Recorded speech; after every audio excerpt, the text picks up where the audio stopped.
Et salut à tous les amis, c'est CryptoPartage, c'est un plaisir de vous retrouver pour la vidéo d'analyse du 31 janvier 2021. On est dimanche, comme d'habitude, on va essayer de faire une vidéo plus posée, un peu plus longue, et de revenir un peu sur tout ce qui s'est passé cette semaine, un peu de vidéo bilan, et d'autant plus que ce soir, il va y avoir la clôture mensuelle, donc c'est très important. On va regarder ça sur les graphiques, notamment de Bitcoin et de l'Ethereum, qui sont les deux plus grosses crypto-monnaies. Du côté de Bitcoin, on se situe actuellement à 33 500 dollars.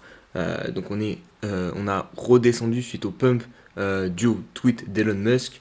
On est monté à 38 000 dollars très rapidement. Donc on va voir si on repart réellement en tendance haussière ou si c'était juste un pump and dump et que derrière on reprend notre vie normale, j'ai envie de dire, et donc notre correction, car le Bitcoin était en correction depuis son ATH à 42 000 dollars.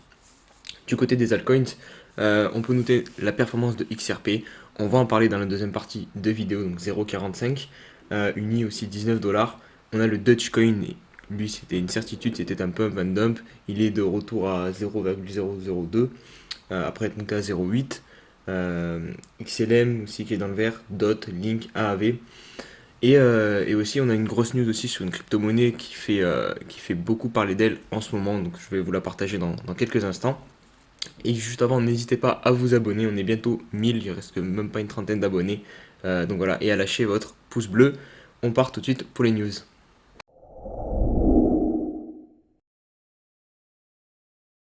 Allez, on attaque par la news de la journée, même si elle est connue depuis un petit moment. Et ben c'est la publication, enfin la sortie officielle de l'application, le wallet de Elrond, du token IGLD, donc qui s'appelle, j'ai pas envie de me tenter de prononcer parce que je vais certainement mal le prononcer. Mais voilà, du coup c'est l'application qui sort officielle pour l'e-gold. Donc voilà, c'est aujourd'hui à 16 h. Donc ça promet. On va voir ce qui va se passer au niveau du cours. Parce que là, la crypto-monnaie a bien explosé ces derniers jours. Elle est montée à 70 dollars. Donc on va voir si ça va se passer comme un sell the news. Et du coup, derrière, pas mal de personnes vont vendre leur e-gold. Et ça va faire chuter le cours. Ou si alors, comment dire, le cours va continuer à monter et malgré la sortie de l'application. Donc voilà, en tout cas à 16 h vous pourrez télécharger l'e-gold wallet. On poursuit avec ce truc de Rect Capital, donc qui nous publie un graphique du bull run de 2017 tout simplement, avec en unité de temps les corrections qu'il y a eu lors de ce bull run de 2017. Donc vraiment c'est début janvier à fin décembre 2017. Et comme vous pouvez le constater, et ben, plus on a monté et plus on a avancé dans ce bull run, plus les corrections sont devenues faibles et pas faibles, plutôt courtes. Euh, et même si faibles ici, par exemple, on a moins retracé que ici. Mais ça, c'est clairement une tendance qui se vérifie dans beaucoup de mouvements haussiers. Plus on monte, plus le mouvement devient parabolique et plus du coup les corrections sont de plus en plus courtes et faibles. Et c'est ce qui se passe lors d'un bull run. Et, et là, c'est pour du coup mettre l'accent sur ce qu'on est en train de vivre, puisqu'on est en bull run. Et notamment, par exemple, la correction qu'on est en train de vivre là actuellement, elle prend, ça fait déjà 2 semaines, peut-être continuer encore 1 ou 2 semaines. Et ça, on risque de ne plus le revoir en fait à l'avenir, dans les futures corrections qui dureront par exemple, ici pour la dernière, elle a duré seulement 3 jours. Ici 12 jours, parce qu'avant elle avait duré 34 jours par exemple.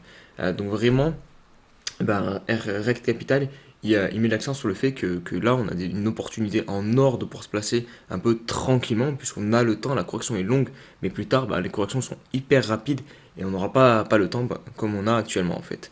Allez, on poursuit avec ce petit tweet de Captain Crypto, donc il nous montre que les exchanges sont saturés de nouvelles demandes et il nous publie ce graphique qui montre les applications crypto-monnaies, leur classement sur l'Apple Store aux USA. Et on voit clairement qu'on est sur un nouveau point haut avec une trend très haussière depuis un petit moment. Donc voilà, de plus en plus de nouveaux sur les crypto-monnaies. Donc vous, vous doutez bien que ça apporte des liquidités encore. Et voilà, l'engouement autour des cryptos est non négligeable. On le constate de plus en plus de toute façon, que ce soit sur les réseaux sociaux ou sur les cours, puisque depuis pas mal de semaines, maintenant vous l'avez remarqué, on est en train de monter sur la plupart des crypto-monnaies, et notamment le market cap total des crypto-monnaies qui a atteint 1000 milliards il y a de ça très peu, donc voilà. Et on va conclure ces news par par les investissements de Grayscale. J'aime bien les suivre, voir sur quoi ils misent leur bille et voir s'ils continuent d'investir sur Bitcoin. Et c'est le cas, hein, puisqu'ils accumulent actuellement plus de 648 000 Bitcoin. Et regardez, ils continuent d'acheter du Bitcoin au prix donc actuel, hein, même parce que par exemple pour vous, ça peut vous paraître faible, mais regardez, l'un des plus gros fonds d'investissement du monde achète du Bitcoin à ce prix-là. Évidemment, eux, leur but n'est pas de le revendre demain ou après-demain. Donc voilà, il faut se faire un plan long terme et parce que voilà, sur le long terme, on peut imaginer un Bitcoin bien plus haut au niveau du prix. Donc regardez, ces derniers jours, bah, ils ont monté leur total de Bitcoin à 648 000 Bitcoin. Donc voilà, ça commence vraiment à devenir énorme le total donc des actifs détenus en crypto-monnaie par Grayscale. Vous pouvez le trouver sur ce site ByBT. Donc voilà, c'est plutôt sympa. Allez les gars, on passe tout de suite sur les graphiques.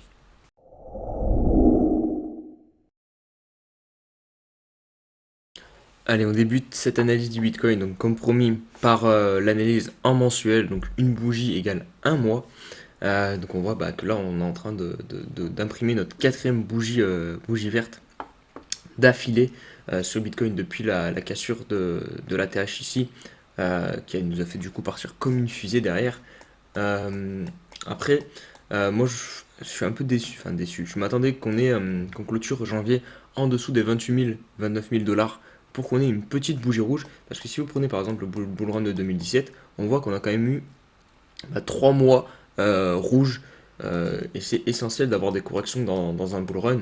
On ne monte pas au ciel sans corriger. Donc voilà, là on n'a pas de correction du coup. Donc est-ce que ça veut dire qu'elle va arriver par exemple en février? C'est possible ou en mars, mais on devra avoir un mois qui débute, enfin, en tout cas qui clôture dans le rouge, pardon. Mais en plus, regardez, au niveau du récit, du coup, ça nous fait pas dégonfler. On est à 84. Après, on a encore de la marge, puisque, regardez, lors du Bull Run 2017, on est venu chercher deux points hauts qui sont très nets, donc à 80, 96, 98, c'est marqué ici. Et au niveau des bandes de Bollinger, je trouve que c'est très pertinent là, puisque regardez, lors du bull run de 2017, on a vraiment collé la borne haute, on était au-dessus même, on n'a jamais clôturé en dessous, et là, regardez ce qu'on fait, on est vraiment en train de suivre cette borne, donc de ce point de vue-là, tout se tient. Donc voilà pour l'analyse en long terme en très long terme du coup sur Bitcoin. Faudra juste à un moment qu'on ait une petite bougie rouge en mensuel je pense pour que le bull run se déroule normalement. Allez, on passe maintenant à des unités de temps plus petites, on revient au jour le jour avec ce pump bah, presque random, j'ai envie de dire, qui nous a permis de nous extraire de cette grosse figure dans ce triangle descendant avec ce support des 30 000 dollars qu'on travaillait depuis un bon moment. Et personnellement, je me le cache pas, je pensais qu'on allait casser à la baisse et du coup revenir sur le niveau des 26 000 dollars. C'était mon scénario. Là, il est en train de s'invalider, puisqu'on est sorti par le haut. En plus, avec une grosse bougie de volume, du coup, donc ça c'est parfait. On fait un pullback dessus, parfait en plus, regardez. Là, les moyennes mobiles sont grosse bullish en 4 heures. Et là, on est de retour sur cette zone-ci, là, qu'on a énormément travaillé, donc au niveau des 34 000 dollars. Et clairement, c'est ce qui nous bloque pour repartir réellement du coup en tendance haussière et s'extraire de toute cette correction en fait. Je pense que c'est vraiment la zone pivot là. Si on arrive à s'y extraire et revenir chercher ce plus haut, on pourra dire adieu à la correction, en tout cas au court terme. Et là en plus on voit qu'on est pile poil sur la MA 21 en 4 heures, donc on est vraiment sur un niveau, un moment de marché clé. Il va pas falloir la perdre et descendre plus bas et surtout réintégrer le triangle descendant parce que si on le réintègre, là j'en suis quasiment sûr, on ira en dessous, on va casser ce support et on ira aux 26 000 dollars. D'autant plus que là, ça ferait paniquer énormément de monde qui sont rentrés en FOMO sur le tweet d'Elon Musk. Et tous ces gens-là, ils n'ont pas de plan. Donc dès qu'on va avoir une grosse correction sur Bitcoin, ils vont sortir, ils vont et du coup perdre leur position, perdre leur Bitcoin et se faire liquider. Donc à voir si on réussit à repartir directement sur Bitcoin ou si on corrige et on va plus bas. Allez, on va débuter les altcoins par l'Ether. Donc en mensuel, on se retrouve donc comme promis en début de vidéo. Regardez, c'est vraiment très propre ce que nous fait l'Ether d'un point de vue chartiste, je trouve. Depuis cet atterrage de 2017, on a eu un magnifique double bottom, un W, qu'on est venu casser et venir faire un beau pullback. On a bien travaillé du coup ce pullback. Et là, derrière, on est parti comme une fusée rechercher l'ancien plus haut de 2017. Euh, et cet ancien plus haut qui est en train de nous servir de plafond là concrètement, puisque même dans les unités de temps plus petites, on va le voir juste après, et ben c'est là-dessus qu'on tape, ça nous repousse, on n'arrive pas à passer au-dessus, mais je reste quand même très bullish sur les terres évidemment.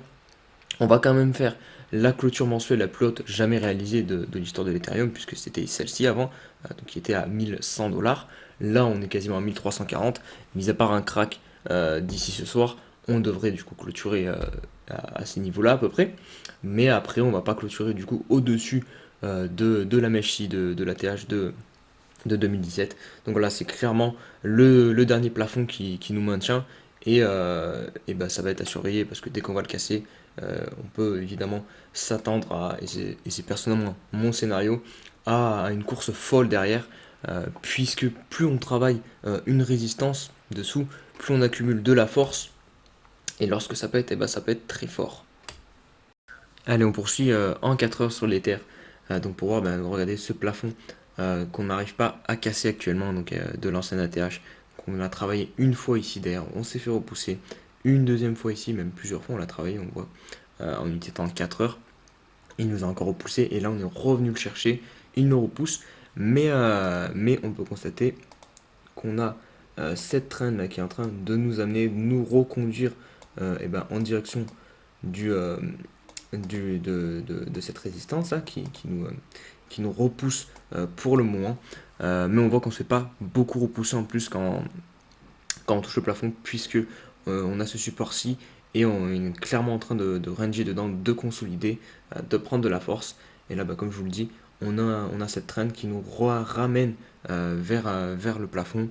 Et on espère que la prochaine fois qu'on va toucher ce plafond, on va enfin le casser et partir derrière comme une fusée sur les terres. C'est très très probable. Donc voilà, vraiment, on arrive sur un moment là qui va être très important dans les prochains jours, même les prochaines heures à venir sur les terres. Allez, maintenant on va passer au token que vous m'avez demandé en commentaire. Donc d'ailleurs, n'hésitez pas à le faire une fois de plus dans les vidéos, dans les commentaires de cette vidéo pour la semaine prochaine, histoire qu'on fasse un petit stock, que ça me donne des idées sur quel token analyser, ce que vous préférez. Donc là, on va partir sur le GRT. Qui est en train de nous faire quelque chose de très sympathique. En 4 heures, on avait ce canal descendant qu'on a cassé à la hausse. D'ailleurs, je vous l'ai dit plusieurs fois que ça peut être très intéressant et ben de rentrer sur ce pullback-ci. Derrière, on a repumpé, on a reconsolidé ici dans ce petit range, et là on recasse à la hausse. Et si on se met en daily, et donc c'est en daily qu'on le voit très bien, ouais, on a une magnifique tasse et anse. Donc c'est une figure chartiste très puissante. Vous voyez ici, hop. Et avec vous avez la ligne de coup ici, hop. Et, euh, et pour calculer l'objectif, et ben c'est pas compliqué. Vous prenez le creux ici et vous le reportez au niveau de la ligne de coup. Donc ça nous donne un prix d'environ 1 dollar. Ouais, 1 dollar, 10, on va arrondir, comme objectif pour le GRT. Attendez, pardon, je me suis trompé. Ouais, elle est ici la ligne de coup, parce que là on est déjà en train de casser du coup la figure. Donc attendez, je vais vous le refaire rapidement. Hop, rien ne change. Prenez la ligne de coup, hop, vous positionnez ça au-dessus. Donc ouais, ça fait pile poil 1 dollar. Donc là, je pense qu'on va y aller. Parce qu'en plus, de manière psychologique, le prix va être attiré par les 1 dollar. On peut très vite se retrouver à 1 dollar sur le GRT.